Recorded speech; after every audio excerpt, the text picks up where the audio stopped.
اس نے اپنی گردن کے گرد بھیا کے ہاتھوں کی پکڑ مضبوط کرتے ہوئے کہا، نور۔ سمیر نے نور کے گال پر تھپڑ رسید کیا۔ وہ زور سے زمین پہ جا گری۔ سمیر اس کے بازو سے پکڑ کر اسے گھسیٹتا ہوا اس کے کمرے میں لے گیا۔ بھیا چھوڑیں مجھے، وہ سب جھوٹ بول رہا ہے، مجھے ثابت کرنا ہے یہ۔ وہ اب بول بول کر تھک چکی تھی۔ سب سر پکڑے نور کی اس حرکت پر غصہ تھے۔ نور کے بابا کا بس نہیں چل رہا تھا کہ وہ نور کو قتل کر ڈالیں، چاہے جتنا مرضی آزاد خیال گھرانہ ہو، مگر کوئی بھی اپنے گھر کی عزت کو یوں نیلامی برداشت نہیں کر سکتا۔ نور کو ہر قسم کی آزادی تھی، مگر وہ یہ نہیں جانتی تھی اس کی ایک غلطی سب تباہ کر دے گی۔ بہت مشکلوں سے وہ پھر سے اپنے گھر والوں کے دل میں جگہ بنا رہی تھی، اور پھر وہ سب کی مار کھا کھا کر اب بے ہوش فرش پر پڑی تھی۔ نہ جانے کتنی دیر ہوش سے بیگانہ پڑی رہی۔ جگہ جگہ چوٹیں لگی تھیں، منہ سے خون نکل رہا تھا۔ وہ بامشکل ہی اٹھ پائی۔ وہ جیسے ہی اٹھی، لڑکھڑا کر پھر سے گر گئی۔ وہ کئی بار اٹھنے کی کوشش کر چکی تھی، مگر درد اتنا تھا کہ اسے کچھ محسوس ہی نہیں ہو رہا تھا۔ وہ مان جاتا ہے، یہ اللہ کی سب سے خوبصورت صفت ہے۔ ہم مجبور ہو کر اس کی نہیں مانتے، وہ با اختیار ہو کر ہم سے مان جاتا ہے۔ جب ہم گمراہیوں اور غفلت کے ٹوکرے اٹھا کر اس کے در پر جاتے ہیں، وہ دھتکارتا نہیں ہے، پھٹکار نہیں دیتا، پچھلے گناہ یاد نہیں دلاتا، پچھلی توبہ یاد نہیں دلاتا، گناہوں کا حجم نہیں بتاتا، رد نہیں کرتا، بھگا نہیں دیتا، دل میں اترتا ہے، نیتوں کو پڑھ لیتا ہے، ندامت کو دیکھ لیتا ہے، معاف کر دیتا ہے، خوش ہو جاتا ہے۔ جب اللہ ہمیں معاف کر دیتا ہے تو یہ لوگ کیوں نہیں مانتے، کیوں معاف نہیں کرتے؟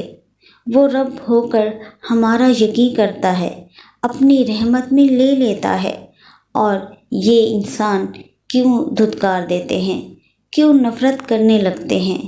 نامحرم کی محبت میں سکون کیوں نہیں ہوتا؟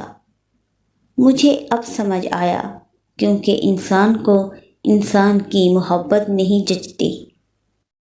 بشر کو صرف واحد کی محبت جچتی ہے، اور واحد صرف اللہ کی ذات ہے۔ انسان کی محبت زمین پر لا گراتی ہے، اور واحد کی محبت آسمانوں تک لے جاتی ہے۔ انسان کی محبت ذلیل کرواتی ہے۔ مجھے سمجھ آ گیا اللہ جی، مجھے کیوں سکون نہیں تھا۔ واقعی انسان کی محبت ذلیل کرواتی ہے، کروا دیا مجھے ذلیل، ہو گئی میں ذلیل۔ یا اللہ، نور کی روح سسکیاں لے رہی تھی۔ کتنی تکلیف تھی، اذیت تھی۔ میں جانتی ہوں میں نے گناہ کیا، مگر تب میں ناسمجھ تھی۔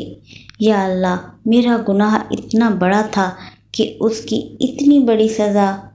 یا اللہ، مجھے یہ سوچ کر گناہگار مت بننے دینا۔ میں جانتی ہوں آپ رحیم ہو، میرے گناہوں کے باعث سزا نہیں دے سکتے آپ مجھے، آپ تو معاف کر دیتے ہیں نا۔ یا اللہ، کیوں وہ گناہ بار بار میرے سامنے آ رہا ہے؟ کیا ابھی تک معاف نہیں کیا آپ نے مجھے؟ اب تھک گئی ہوں یا اللہ، میں اب برداشت نہیں ہو رہا مجھ سے۔ میں اس دنیا سے، اس دنیا والوں سے تھک چکی ہوں۔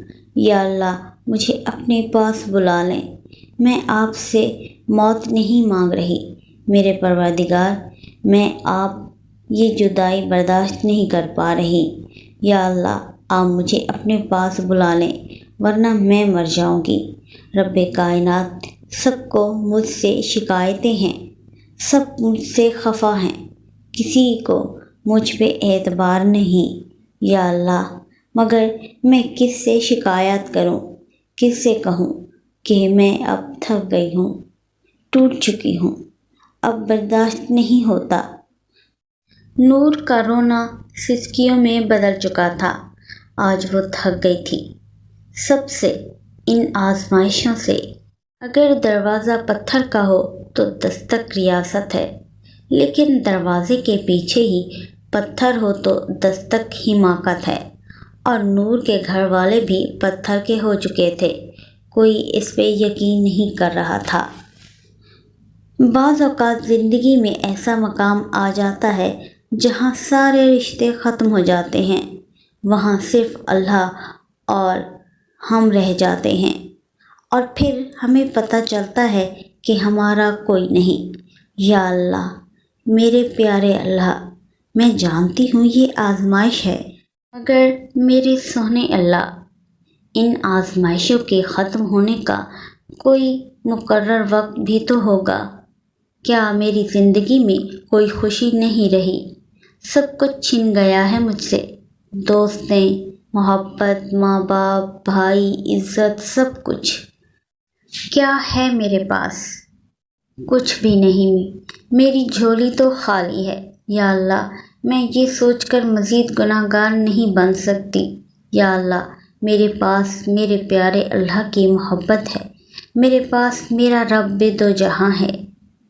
میں جانتی ہوں میرا پیارا رب کسی کو تکلیف میں مبتلا نہیں کرتا، اکثر اوقات آزمائش ضرور دیتا ہے، وہ بھی صرف اپنے بندوں کو اپنے قریب کرنے کے لیے۔ انسان اپنے آپ کو خود ہمیشہ تکلیف میں ڈالتا ہے۔ اللہ کا فرمان ہے، تمہاری ہر مصیبت تمہارے ہی اعمال کا نتیجہ ہے، مگر اللہ کیسے اپنے بندوں کو تکلیف میں دیکھ سکتا ہے؟ وہ تو مواقع فراہم کرتا ہے کہ انسان مشکل سے نکل سکے۔ وہ تو ہر لمحہ اپنے بندے کی مدد کو موجود ہے۔ بے شک اللہ کی مدد قریب ہے۔ بہت اذیتوں اور تکلیف لے کر آپ کی دہلیز تک پہنچی ہوں میرے مالک، کتنی الجھنیں لے کر آپ کے روبرو ہوئی ہوں، کیونکہ میں جانتی ہوں آپ مجھے سنبھال لیں گے، معاف کر دیں گے، میری فریاد سن لیں گے۔ میں جانتی ہوں میں کون ہوں، میں کیا ہوں، یہ صرف آپ ہی جانتے ہیں۔